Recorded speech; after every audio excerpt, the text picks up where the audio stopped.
one of the really interesting aspects of Grameen's operations is the way you have been able to extend the concept of microfinance beyond just credit into areas such as health insurance. I wonder if you could explain some of those activities and how they have evolved, what some of your challenges have been. We do not consider macro insurance or health insurance as outside the financial service. So we take it as a part of our activity, as a bank's activity. We started with giving credit at the same time taking savings. So it's always together. Savings and credit formed our basic tool. And then we encourage them to go into other directions about the health and other issues. And gradually we introduced insurance programs. Life insurance was our first insurance program that we did, and the loan insurance that we did. And then we introduced the health insurance program. And we saw that we can give the health insurance facility, but how do you ensure they get the health service? Because the existing health service is not a very reliable health service. So we started creating health services through a separate company we created called Grameen Kullan, or Grameen Wellbeing. Through that, we started setting up clinics in the villages. With a professional doctor on the top of the clinic, and then paramedics and the health workers with a pathological lab attached to it, so that you don't have to go to the city for simple pathological testings and so on. So everything is self-contained. And today we run about 51 such clinics. And on an average, they make about 93% of the cost they cover. Another 7% we can cover easily if we could retain the doctors in this clinics. So that became a big problem. Doctors don't want to stay in the village the way, the kind of clinics that we operate in the villages. So most of the time, almost half or 1/3 of the doctors are missing. So that's why our popularity in the area is not as high as it should have been. So now we are trying to redesign it, do it in a different way, trying to set up program at the village level, what we call Grameen Health Management Centers, where our focus would be on prevention. Our focus would be on the healthy people first, and then to the sick people. And the sick people, we say, this is where we do the early detection and early treatment, without relying on the doctors in the village. So doctor will be in the city wherever they are. We are trying to link the doctor and the patients through information technology. Mobile phone in Bangladesh is everywhere, like many other countries. Now mobile phone is a common phenomenon. Even in the poor families, you'll see mobile phones, very cheap. So what we're doing, and these phones are internet-enabled phones. It also carries the internet service. So for internet service, you don't have to worry. Every single piece of space within Bangladesh can receive internet services through the mobile phone. So we want to do the diagnostics and plug it into a mobile phone, transmit all the images and all the data to the specialist doctor in the city, who can analyze it and tell you what the problem is, and talk to the patient on the mobile phone, and some intermediary young girl who can go between the patient and the doctors to carry on all these services. So this is the new idea that we are promoting. And the health insurance is a very popular one, I must say, provided we can guarantee that they get the services we promised. Is there a plan to extend this further with Google? We have been discussing with many partners.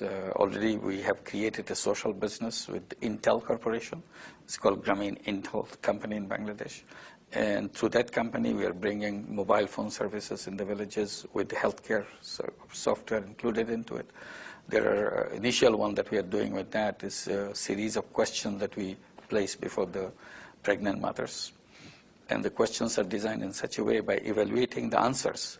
The doctors can tell you whether she has a risky pregnancy.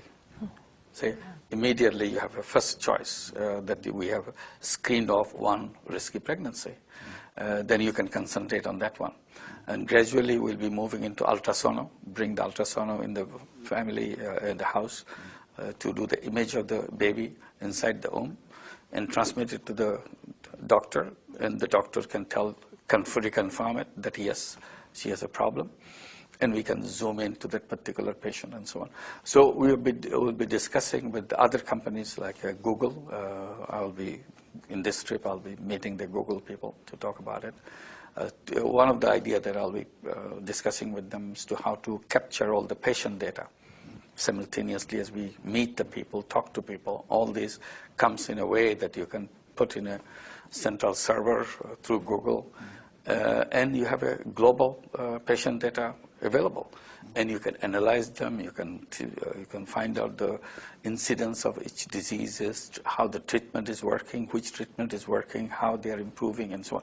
Lots of information can come out of that. There are many ways you can do that, very simple. Now that technology is available, it can be almost costless, but at the same time extremely valuable information about the healthcare. So we want to excite Google and others to get involved. Google already has a lot of healthcare related programs, but we are trying to see how to extend the service into the area that we face and collaborate with them.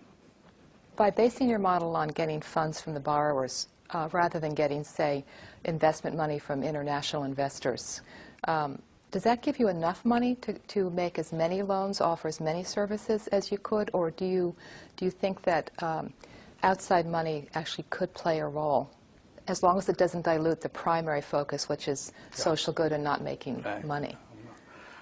Within Grameen Bank, we are allowed to take deposits from everybody. It's not limited to the borrowers only. It's just like a bank. We can take anybody's deposits. So that's open within Grameen Bank. Each of our branches is required to make enough deposit, mobilize enough deposit to carry out all the lending they do, so that branches don't have to borrow from the head office, don't have to borrow from another branch. So they are self-sufficient with their money. On top of it, we encourage them to build up enough cushion of reserves of the deposits. Because of the problem of disasters, we have very frequent disasters. At time of disasters, you can't get your money back, but you need to lend money, more money than you did before, to get people out of the problem they have faced. So we want to build up that cushion. Usually we recommend at least 30%, 33% reserve should be kept within that system. Today we have more than 30% reserve, 37% reserve in in the whole of Grameen Bank. Some branches have more, some branches have less, but the average of 37%. We have no problem with the deposits. We have enough deposits in that. So the question of borrowing from outside never occurred to us because we have enough money. And I keep telling people that literally, no matter where we live in an ocean of money. But the problem is the poor people cannot take a sip out of it. That's the problem. Shortage of money is not there. So people have plenty of money, they put it in the bank.